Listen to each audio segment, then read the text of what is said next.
आहोत. आपलं दुसरे सत्र आहेत. ज्या सत्रांमध्ये तुम्ही बोलणार आहात, आपण सगळेजण बोलणार आहोत आणि त्याच्यामध्ये देवाणघेवाण व्हावी अशी अपेक्षा आहे.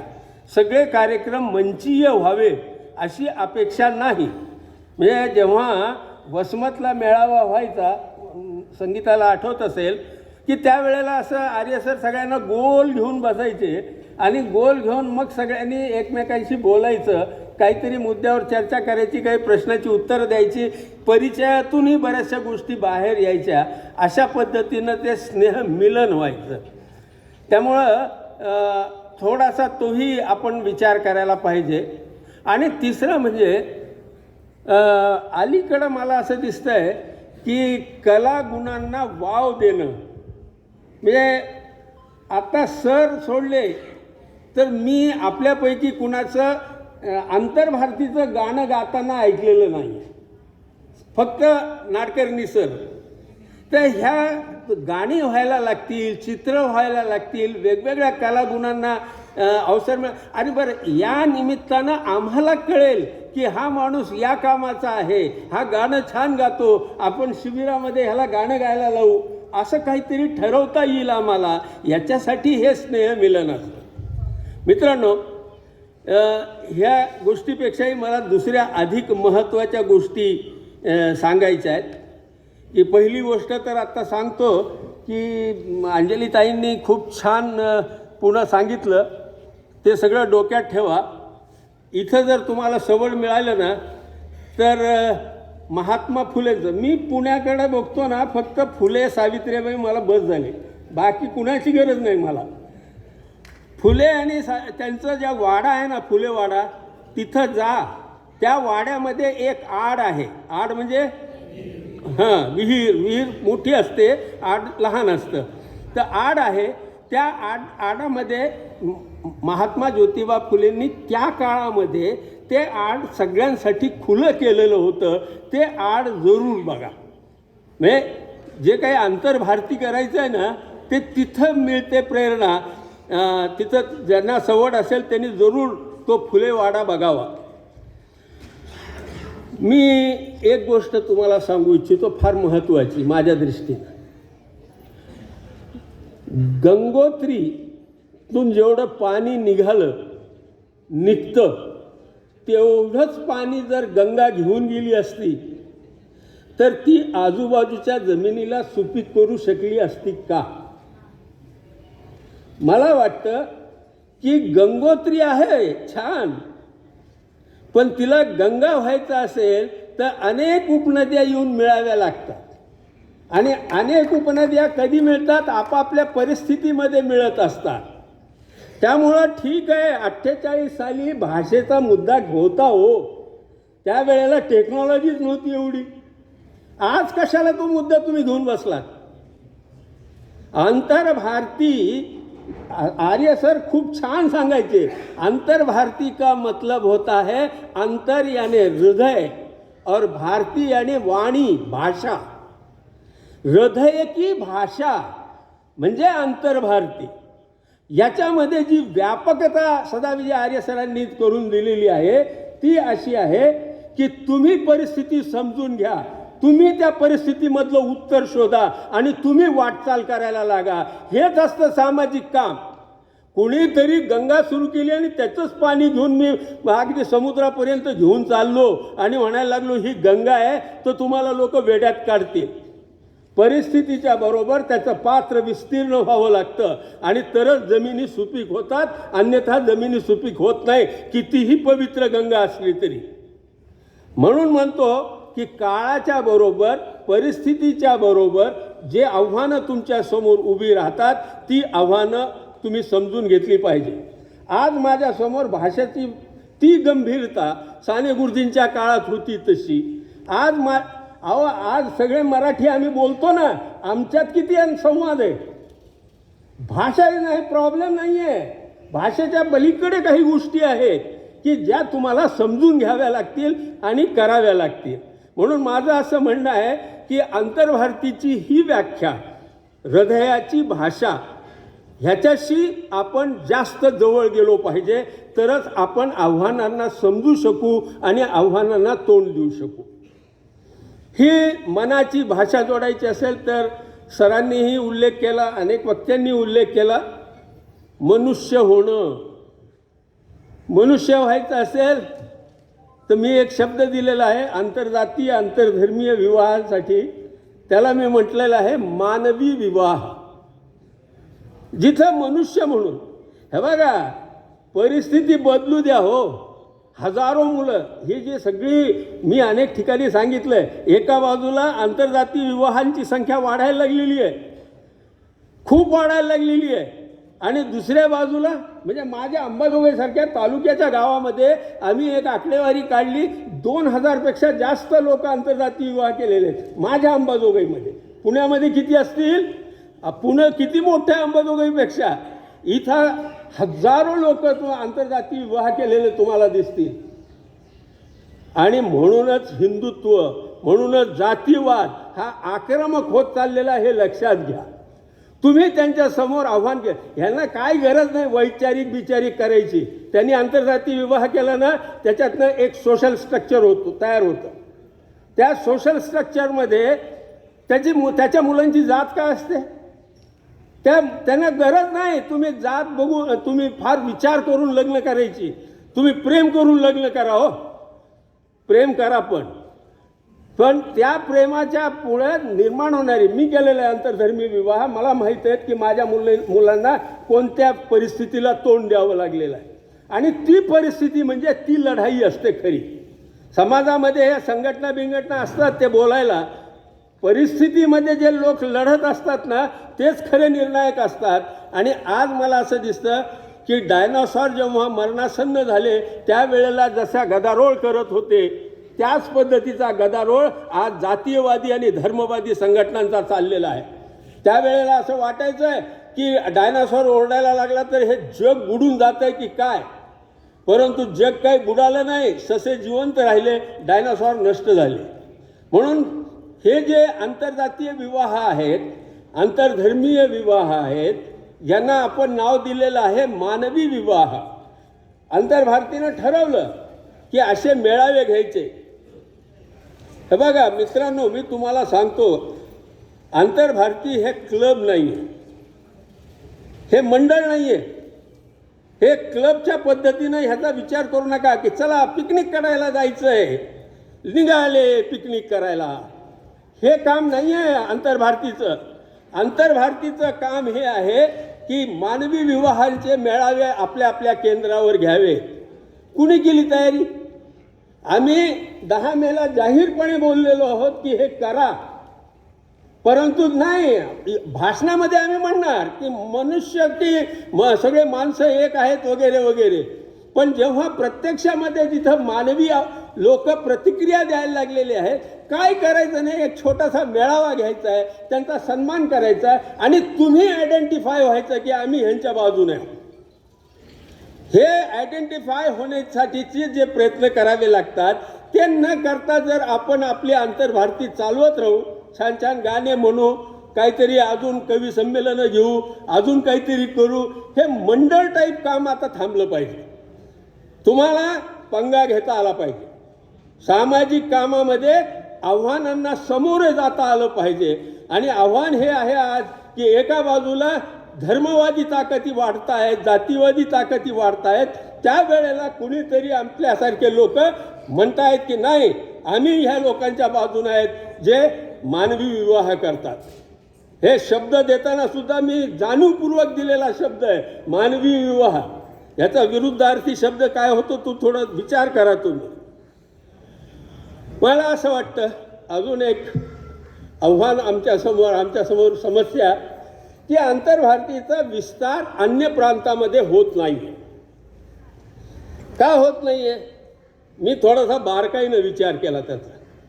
माझ्या असं लक्षात आलं की बाहेर राज्यातले काही लोक पर्सनल रिलेशनमधनं येतात आमच्याकडे, आमच्या ट्रस्टवर येतात, परंतु त्यांच्या गावात शाखाच नसते.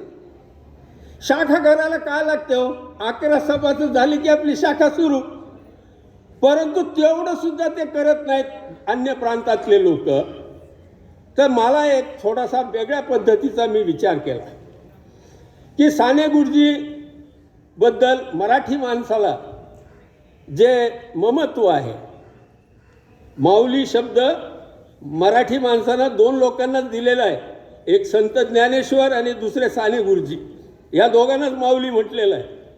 तर मराठी माणसाच्या मनामध्ये साने गुरुजीचं जे स्थान आहे त्या स्थानाचा विचार करून मला असं वाटतं की ही ज्योत मराठी माणसाला देशभर न्यावी लागणार. कसं नेता येईल त्याला असं मला वाटतं की आम्ही अंबाजोगाईला एक कार्यक्रम करतो. काय कार्यक्रम आहे की अन्य प्रांतातला माणूस अंबाजोगाईत येऊन राहिलेला आहे, 3, 4, 5 वर्ष त्याची मुलं तिथल्या शाळेत जायला लागलेली आहेत. त्या माणसाचा आम्ही सत्कार करतो. तो गुरखा असेल, म्हणजे तो नाईट वॉचमन असेल किंवा न्हावी असेल, मिठाईचा दुकानदार असेल, कुणीही असेल, प्रोफेसर असेल, अशा लोकांचा आम्ही तिचा सत्कार करतो. ही कल्पना थोडासा राष्ट्रीय संदर्भामध्ये बदलून आपण बघूया. माझ्या डोक्यामध्ये अशी कल्पना आली की जे महाराष्ट्रातली मुलं माणसं अन्य प्रांतामध्ये जाऊन राहिली त्यांना आपण बोलून सत्कार करू. त्यांना आपण बोलून इथं सत्कार केलं की ते आपल्या आंतरभारतीशी असोसिएट होणार आणि आपलं काम त्या राज्यामध्ये सुरू करायला ते कॅथलिक म्हणून काम करणार. या कार्यक्रमाला मी आता अंजलीताईंना विचारलं की ह्याला काय नाव द्यायला पाहिजे. माझ्या मनामध्ये असं आलं की सुगंध जो असतो ना, फूल इथंच राहतं हो, सुगंध दूरपर्यंत जात असतो. ती ही जी मुलं आहेत, ही जी माणसं आहेत, ही मराठी माणसाचा सुगंध आहे. ही माणसं तिथं गेलेली आहेत. आपण त्या राज्यामध्ये गेलेला बिहारमधला कुठेतरी मराठी माणूस आहे, त्या माणसाला इथं बोलवा, इथं त्याचा सत्कार करा. मी खास करून पुण्यावाल्यांना ही विनंती यासाठी करतोय की पुण्याला येणं जाणं सोपं आहे हो. दुसऱ्या प्रांतातून यायचं ना अंबाजोगाईला यायचं, विमानतळ कुठं आहे? आमच्या गावाला तर रेल्वेसुद्धा नाही. शिवाजीराव, आमच्या गावाला तर रेल्वेसुद्धा नाही. तुमच्याकडे विमान आहे. हे असं जर पुणे युनिटनं जर केलं तर त्याचा संबंध ह्याला जेव्हा आंतरभारतीला त्याचा उपयोग होणार आहे. एक 4-5 वर्षामध्ये 5 राज्यातले जर मराठी माणसं आले तर तिथं आपल्याला टेकायला जागा मिळेल. आणि म्हणून हा सुगंध सत्कार कार्यक्रम आपण सुरू करावा अशी मी तुम्हाला विनंती करतो. सरांनी खूप चांगली गोष्ट सांगितली युवकांच्या सहभागाच्या बाबतीमध्ये. आणि हे म्हातारे युवक ठीक आहे, तुम्ही करा कामं, परंतु खरे युवक जे आहेत त्यांनाही आपण सोबत घ्यायलाच पाहिजे. काय करता येण्यासारखं आहे त्यासाठी तर चंदशेट्टी सरांनी खूप चांगली सूचना केली की शिबिर. मला थोडंसं त्याला प्रॅक्टिकल स्वरूप असं द्यावं असं वाटतं बरं का. आपण इथं जवळपास महाराष्ट्रातल्या सर्व शाखांमधनं लोक इथं आलेले आहेत. तर प्रत्येक शाखेनं यावर्षी एक शिबिर घ्यायचं. तुम्हाला वाटलं युवकांचं घ्यायचं म्हणजे मिक्स घ्यायचं, मुलं मुली एकत्र, चालतं. तुम्हाला जर वाटतं की मुलींचंच शिबिर आपण करूया, मागे सरांनी केलेलं होतं, पाटील सरांनी लातूरला एक छान शिबिर झालेलं होतं. मला असं वाटतं पुण्यालाही केलेलं होतं. पुण्याला आधी झालं, त्याच्यानंतर लातूरला झालं. मला वाटतं की प्रत्येक शाखेमध्ये एक शिबिर एका वर्षात पुढच्या स्नेहसंमेलनाच्या वेळेला सांगता येईल का आपल्यापैकी काही लोकांना? क्या हे सगळ्या 77 वर्षाचा तरुण म्हणतोय की नक्की नक्की. बाकीच्या तरुणांचं काय आहे? आहे का अजून हात? कुणाचा आहे मला नाही दिसत. मयूरचा आहे. वा गुड, वा वा वा व्हेरी गुड. असा प्रतिसाद नसल्यावर काय आहे. पण इथं महिलांचा कुणाचाच प्रतिसाद नाही आहे. आंबेजोगाई मानेसरी आहेत. आंबेजोगाई कोणत्या मॅडमचा? हां आहे बरोबर मॅडम आहेत. तर आपण प्रत्येक शाखेनं मनापासून एक शिबिर प्रमुख करा तुमच्या शाखेतला आणि त्याला ही जबाबदारी द्या. 1 दिवसाचं शिबिर करा. पहिल्यांदा 1 दिवसाचं केलं तरी चालतं, परंतु त्याचं स्वरूप थोडंसं नुसतं भाषणबाजीचं नका करू. हां, नाही तर काय त्यांना हे बघा, मी अनेक मोठ्या विद्वानांची भाषणं ऐकलेली बरं का. सगळं कानावर यायचं पण डोक्यात काहीच जायचं नाही. तर तसं नको व्हायला.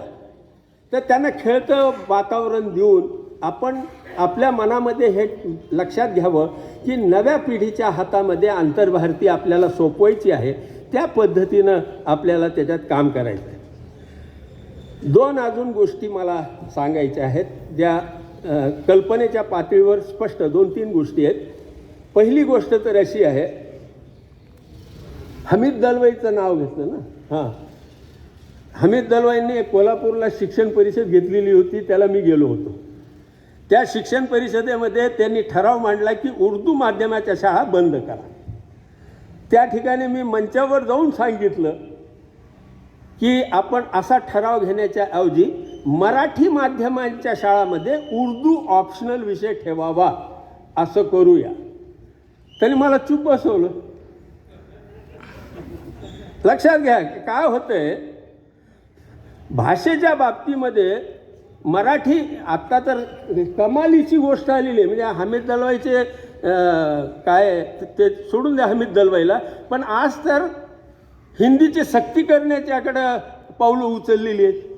आणि कधीपासून, अगदी बालपणापासून मला वाटतं की बरं, भाषा हा चॉईसचा विषय असला पाहिजे. कोणालाही कोणतीही भाषा शिकता आली पाहिजे. इंग्रजी पण शिकता आली पाहिजे, हिंदी पण शिकता आली पाहिजे, उर्दू पण शिकता आली पाहिजे. सगळ्या भाषांचं तुम्ही सांगतो ना की साधा नियम करा हो, की जिथं 10 विद्यार्थ्यापेक्षा जास्त विद्यार्थी असतील तिथं शिक्षक नेमायचा त्या भाषेचा. बेरोजगारीचा प्रश्न सुटेल, अर्ध्या पगारीवर नेमा. अरे मी तर एवढं म्हणेन की तुम्ही आहे ना, तुम्ही नका देऊ सरकार पैसा, विद्यार्थी फी भरतील ते पैसे त्या शिक्षकाला द्या, काही हरकत नाही, पण दारं सगळी उघडी ठेवा. तुम्ही जे सक्तीचं प्रकरण करता आहात हे सगळ्यात घातक आहे. भाषेचा विषय महत्त्वाचा नाही, महत्त्वाचा आहे सरकारच्या सक्तीचा विषय.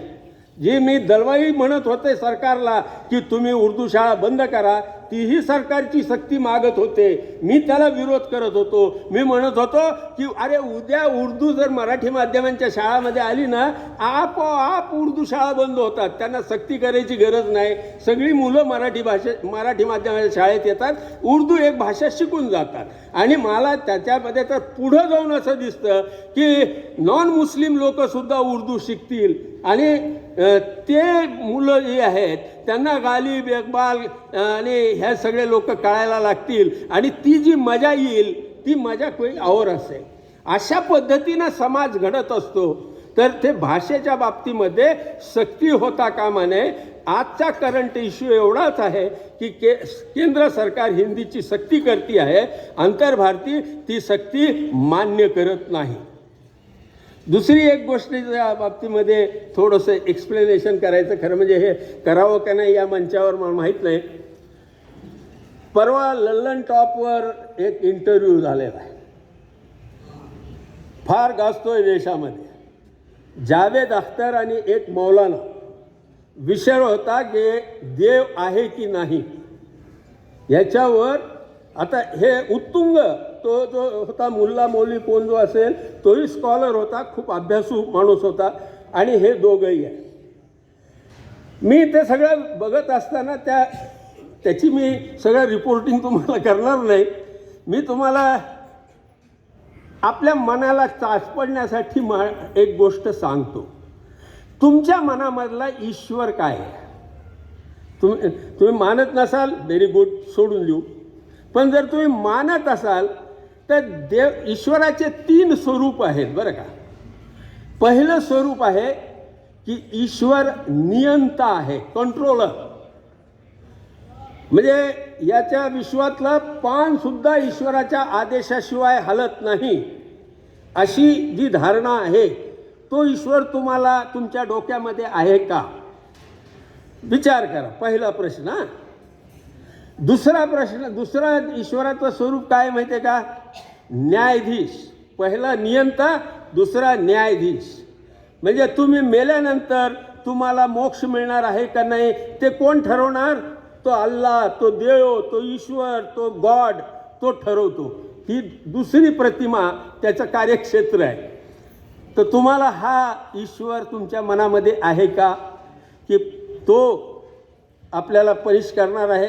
जन्नत, दोजख असं काहीतरी आहे आणि तिथं आपल्याला मेल्यानंतर ते होणार आहे. तर तो जो पनिशमेंट करणारा किंवा रिवॉर्ड देणारा असा जो न्यायाधीश नावाचा देव आहे तो तुमच्या डोक्यात आहे का? आणि तिसरा नी जो आहे, तिन्ही शब्द न पासून आहेत बरं का.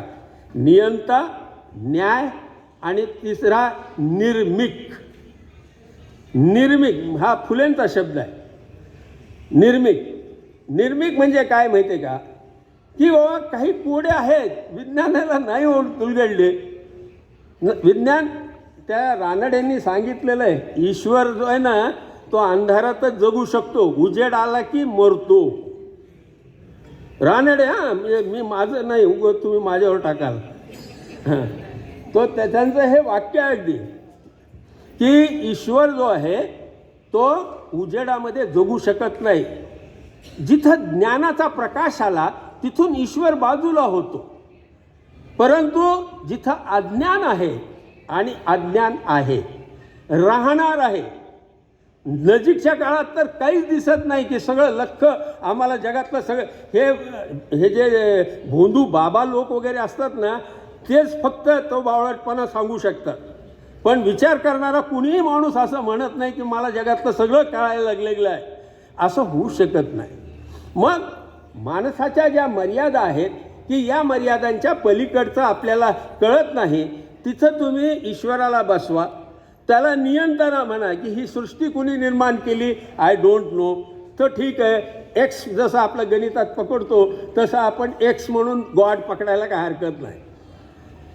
त्याच्यामध्ये जर आपण पहिले दोन कन्सेप्ट आपल्या कल्पनेमध्ये असतील तर कृपया त्यांचा पुनर्विचार करा. तो नियंता आहे, तो न्याय देणार आहे, ह्या बाबतीमध्ये फेर विचार करा. मी काही तुम्हाला फार आतच एका भाषणानं कुठं पुसणार आहे, हजारो वर्षांचं आहे. फक्त मी तुम्हाला एवढी विनंती करू शकतो की बाबा तुम्ही हे शब्द आहे नियंता, न्याय हे लक्षात घ्या आणि त्या शब्दांच्या दृष्टीनं ईश्वराला कसं तपासता येतं ती कल्पना जरूर करा. हे मी यासाठी सांगतो आहे बरं का, की काही वैचारिक गोष्टी स्पष्ट नसल्यामुळं ह्या ॲक्टिव्हिटीजचं स्वरूप हे मंडळ किंवा क्लबसारखं होतं. एन्जॉय करेंगे आणि आपल्याला काय स्नेह निर्माण करायचं ना, मग काहीच नाही. असं नाही आहे, पंगा घ्यायचा आहे. लक्षात घ्या, लढाई लढायची आहे. पंगा घ्यायचा असेल तर आपल्याला आपली वैचारिक बैठक तयार करावीच लागणार आहे आणि ती आपल्याला पुढं न्यावी लागणार आहे. आणखीन एक गोष्ट, आम्हाला संविधान दिलेलं आहे. मी सगळंच त्याच्याबद्दल बोलणार नाही आहे, परंतु मूळ संविधान आणि आज आमच्या हातात दिलेलं संविधान ह्याच्यात जमीन आसमानचा फरक आहे. हे जमीन आसमान शब्द मी माझं भाषण प्रभावी करण्यासाठी नाही करत आणि ही वस्तुस्थिती आहे. या संविधानामधल्या घटना दुरुस्त्यांनी शेतकऱ्यांना शूद्र बनवून टाकलेलं आहे, अछूत बनवून टाकलेलं आहे. त्यांना न्यायालयाची दारं बंद केलेली आहेत. अशी घटना दुरुस्ती ही आम्हाला अमान्य आहे. आता तो कर्तव्याचा मुद्दा. अरे लिखित संविधान का असतं मित्रा? लिखित संविधान यासाठी असतं, सरकारकडे सैन्य असतं, शस्त्र असतं, तिजोरी असते, कायदे करण्याचे अधिकार असतात सरकारकडं. आणि प्रजेकडे काय असतं? प्रजेकडे शस्त्र नसतात, प्रजेकडे कुठलाही अधिकार नसतो. आणि या प्रजेला दिलेला शब्द म्हणजे लिखित घटना होय.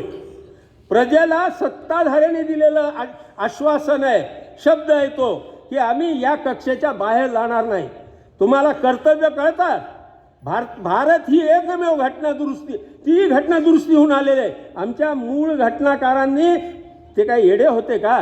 त्यांना काही सुचत नव्हते का अधिकार आणि कर्तव्य द्यायचे? पण त्यांना हे माहीत होतं की मूळ आमची घटना जी आहे ती शासकांना, अनुच्छेद 13 वाचा त्याच्यातलं. अनुच्छेद 13मध्ये आमच्या मूलभूत अधिकारांना जे संरक्षण दिलं होतं मूळ घटनाकारांनी, जे इंदिरा गांधीच्या काळामध्ये रद्द करण्यात आलं, ते कवच आमचं काढून टाकण्यात आलं एक छोटीशी घटना दुरुस्ती करून. आणि मूलभूत अधिकारांना संरक्षण देण्यासाठी जे लिखित दस्तऐवज असतं, जे शासन यंत्रणा चालवण्यासाठीची संतुलनं असतात, ती म्हणजे घटना असते. नागरिकांचे कर्तव्य ह्या घटनेचा विषय नाही, होऊच शकत नाही, कारण नागरिकांना दिलेला तो शब्द आहे. त्यामुळं हे हास्यास्पद आहे. जगातल्या कुठल्याही घटनेमध्ये कर्तव्यांची असे नाही आहे, कारण त्यांना माहीत होतं. म्हणजे हे घटना आपल्या अगोदर ही अनेक देशांनी लिखित घटना केलेली होती. त्या सगळ्या घटनाकारांसमोर ह्या गोष्टींच्या चर्चा झालेल्या होत्या आणि त्यांना हे माहीत होतं की घटना असणं म्हणजे सरकारवरची निर्बंध असणं, सरकारला मर्यादा घालण्यासाठी त्या गोष्टी कायदे करणं, ही सगळी गोष्ट त्याच्यामध्ये होती. मला तेवढं महत्त्वाचं वाटतं. सय्यद सर आणि माचेवार सरांचं अभिनंदन. माचेवार सय्यद सरांचा तर स्थानिक पुरस्कार दिलेला आहे. तर आम्ही अंबाजोगाईला जो पुरस्कार देतो ना, आमच्याकडे एक कार्यकर्ता, मी अशी सूचना करेन बरं का, की दरवर्षी जसं तुम्ही पुण्याचं इथं दिलं ना, आता पुढच्या वर्षी समजा मूर्तिजापूरला होईल, सर घोषणा करतील नंतर, तिथल्याच कार्यकर्त्याला देऊ नका हो. हा महाराष्ट्राचा इव्हेंट आहे. जिथं जिथं स्थानिक कार्यकर्त्यांना पुरस्कार मिळाला त्या सगळ्यांना इथं बोलून सत्कार करा ना, किती छान दिसेल. महाराष्ट्रामध्ये काम करणारे लोक, कमिटमेंटने काम करणारे लोक, 5, 7, 10 लोक जर आपल्या अवतीभोवती दिसले तर त्याच्यामुळं एनर्जी वाढणार आहे. म्हणून दरवेळेला स्थानिक शाखेच्या लोकांचा सत्कार करण्याच्या ऐवजी आपण पुढच्या वर्षीपासून इथं महाराष्ट्रात जिथं जिथं कार्यकर्ता पुरस्कार दिला जाईल त्यांचा दुसरा सत्कार इथं मध्यवर्तीच्या स्वरूपामध्ये आपण करूया. पुणेकरांचे आभार मानायला पाहिजे. खरंच मला माहीत आहे, मी असे अनेक कार्यक्रम केलेले आहेत. ह्याच्यात काय काय होत असतं पडद्याच्या खाली मला माहीत आहे ते. त्यामुळं असा कार्यक्रम करणं मोठं जिकिरीचं आहे. पुण्यासारख्या शहरामध्ये करणं आणखीन जिकिरीचं आहे. त्या तुम्ही भाग्यवान आहात की तुम्हाला चांगले हितचिंतक मिळाले, तुम्हाला चांगले सहकारी मिळालेले आहेत. या सगळ्यांच्या मदतीनं इथं तुम्ही हा सगळा मेळ घातला. तुमचं अभिनंदन यासाठीही करायला पाहिजे की आत्तापर्यंतच्या कुठल्याही स्नेहमिलन मेळाव्यासाठी महाराष्ट्रातून इतके लोक आलेले नाहीत जितके लोक या मेळाव्याला आलेले. ही मोठी उपलब्धी तुमची मानायला पाहिजे. खूप चांगला प्रतिसाद या वेळेला मिळालेला आहे. प्रत्येक शाखेनं एफर्ट्स त्याच्यामध्ये घेतलेले आहेत आणि हे असे एफर्ट्स घेऊनच काम पुढे जाणार. म्हणजे लातूरचे सुद्धा लोक आलेले आहेत. तर जाता जाता एक गोष्ट फक्त स्पष्ट, काय गोंधळ कुठं उडतो माहिती आहे का? गोंधळ असा उडतो की आपण माणसं नीट करायचा विचार करतो, व्यवस्था नीट करायचा विचार करत नाही. 90% माणसांचे विचार व्यवस्थेवर अवलंबून असतात. तुम्ही कोणत्या व्यवस्थेमध्ये आहात? साधं उदाहरण देतो. बसमध्ये आपण दारात आहोत तर आपण काय म्हणतो, अरे मागे सरकारना येऊ द्या ना लोकांना. आणि आपण एकदाच्या गाडीत चढलो की मग मात्र नाही म्हणत. संदर्भ बदलले, परिस्थिती बदलली की विचार बदलतो. त्यामुळं आपण हे संस्कार वगैरे हे आध्यात्मिक गोष्टी आहेत, धार्मिक गोष्टी आहेत, ते करा, माझं काय म्हणणं नाही त्याच्याबद्दल. परंतु त्याच्यापेक्षाही मोठं काम जे आहे ते परिस्थिती बदलण्याचं आहे. म्हणजे जर तुम्ही संस्कार करत बसलात तर एक एक दिवा पेटवून पूर्ण देशाचा प्रश्न सोडवायचा असेल तर किती दिवस लागतील? हे नाही, ही RSS मेथड आहे. RSSची विचार पद्धती आहे ती. तुमची विचार पद्धती अशी आहे की व्यवस्थेमध्ये हे प्रश्न निर्माण झालेले आहेत, हे प्रश्न आपल्याला सोडवायचे आहेत, त्याच्यासाठी आपण एकत्र येऊया. त्याच्याबद्दल काही तुमच्या मनामध्ये शंका असतील तर त्या शंका आपण दूर करूया. त्यामुळं आता मी अनेक दिवसापासून ह्या गोष्टीचं स्पष्टीकरण करू मागत होतो. हे मी बोलतोय असं नाही आहे, हे मार्क्सच्या विचारातनं आलेलं आहे. मार्क्सचा मटेरियलिझम जो आहे तो सगळा ह्याच्यावर डिपेंड आहे की परिस्थिती आणि अंतरात्मा ह्याच्यामधला जो तणाव फरक आहे. तुम्हाला आध्यात्मिक काम करायचं असेल ना, करा ना बाबा, दुसरे बरेच दार आहेत ना. आम्ही या भूतलावर राहतो, आम्ही डोळस आहोत, आम्ही भौतिक परिस्थिती म्हणजे ईश्वर आहे की नाही मधल्या चर्चेमध्ये तो मुल्ला म्हणतो की तुमचे टूल्स वेगळे आहेत. देव समजून घेण्यासाठी एक वेगळं काहीतरी लागतं. तर त्याच्यावर जावेद अख्तर म्हणाले की वेगळे टूल लागणार असतील तर तुमची आमची चर्चा कशी व्हावी? अरे ते टूल आहेत ना तुमचे, तुम्हाला देव समजून घ्यायचा, तुम्हाला संस्कार करायचे, तुम्हाला चांगला माणूस घडवायचा ना, करा ना बाबा तुमचं तुम्ही. जे सामाजिक जाण असलेले लोक असतात ज्यांना काहीतरी बोचतं. आता तुम्ही मला सांगा की साने गुरुजीला उपोषणाला बसायची गरज काय पडली होती? साने गुरुजी काय करत होते? परिस्थिती बदलत होते. परिस्थिती बदलली की संदर्भ बदलायला लागतात, लोक वेगळा विचार करायला लागतात. त्यामुळं परिस्थिती बदलणं फार महत्त्वाचं आहे. म्हणजे मगाशी अजून एक उदाहरण देऊन संपवणार आहे मी की याच ठिकाणी 22, 24, 30 ते आतले 100 मुलं बसलेली असती तर आम्ही काय भाषण केलं असतं? आपले सगळे जे येतं ना ते त्या परिस्थितीतून येत असतं. म्हणून परिस्थिती काय आहे आणि काय बदलायचं आहे.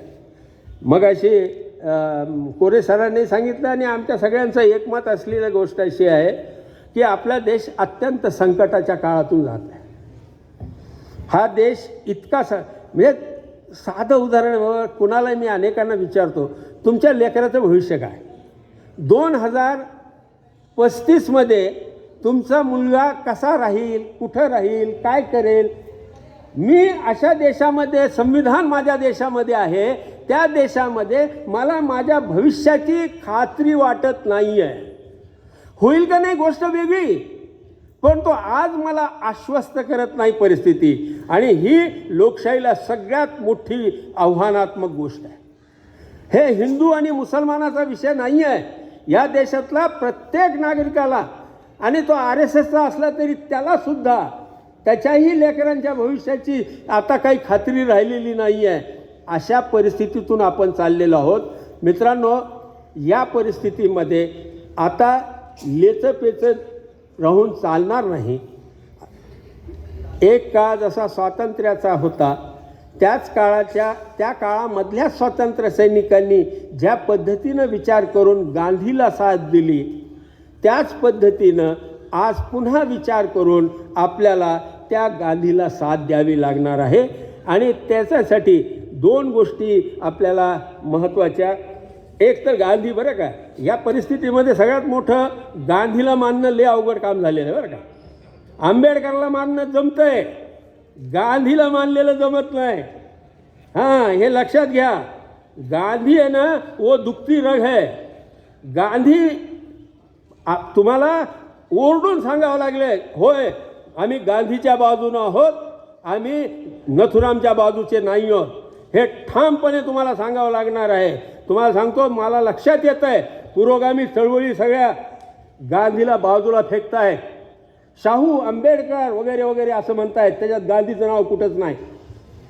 गांधी नाही आहे. गांधीला आयसोलेट केवळ RSSवाले करतायत असं नाही, गांधीला डावेही आयसोलेट करतायत. आणि म्हणून गांधीला सोडायचं नाही. गांधी ही आमची शक्ती आहे, आमचा स्वाभिमान आहे, आमचा मार्गदर्शक आहे, आमचा दीपस्तंभ आहे. म्हणून आम्ही गांधीला सोडणार नाहीत. ही ओळख आपल्याला अधिक ठसठशीत करावी लागणार आहे असं मला वाटतं. मला दिलेल्या वेळात बोललो की मला माहीत नाही. धन्यवाद.